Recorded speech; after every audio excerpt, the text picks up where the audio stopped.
ফজরের নামাজের পরে একটি দোয়া 3 বার পড়ুন, 4টি বড় বড় রোগ থেকে আল্লাহ আপনাকে হেফাজত করবেন। নবী সাল্লাল্লাহু আলাইহি সাল্লাম চমৎকার একটি দোয়ার কথা বলেছেন, যে বড় বড় 4টি রোগ থেকে আল্লাহ হেফাজত করবেন। তার ভিতরে 1 নাম্বার হচ্ছে আপনার ব্রেন নষ্ট হবে না।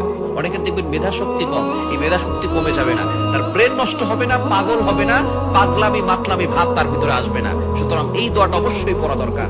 2 নাম্বার হচ্ছে তার চেহারা নষ্ট হবে না। এবং ফজরের নামাজের সাথে আল্লাহ পাক রব্বুল আলামিন কিন্তু চেহারার একটা বিষয় রেখেছেন। যারা ফজরের নামাজ পড়বে দেখবেন তাদের চেহারার ভিতরে একটা উজ্জ্বলতা ভাব আসে, তাদের চেহারার ভিতরে নূর চমকায়। এই জন্য আমরা অনেকেই ফজরের নামাজ যারা পড়বে তাদের ভিতরে দেখবেন এই নূরটা থাকে। 2 নাম্বার হচ্ছে আপনার চেহারা নষ্ট হবে না যদি আপনি ফজরের নামাজের পরে এই দোয়াটা করতে পারেন। এবং 3 নাম্বার হচ্ছে আপনার চোখের জ্যোতি কমবে না, চোখের জ্যোতি ঠিক থাকবে এবং চামড়া নষ্ট হয়ে যাবে না। এবং 4 নাম্বার হচ্ছে শরীর অবশ হয়ে যায় অনেক সময়, এই শরীরে দুর্বলতা থাকবে না, শরীর ফিটফাট থাকবে। আল্লাহ পাক রব্বুল আলামিন শরীরের ভিতরে বরকত দান করবেন। এজন্য ফজরের নামাজের পরে এই দোয়াটা পড়ার চেষ্টা করবেন। বিসমিল্লাহিল আযীম ওয়া বিহামদি লা হাওলা ওয়ালা কুওয়াতা ইল্লা বিল্লাহ। এটা মাত্র 3 বার করবেন, আল্লাহ পাক রব্বুল আলামিন বড় বড় রোগ থেকে আপনাকে হেফাজত করবেন।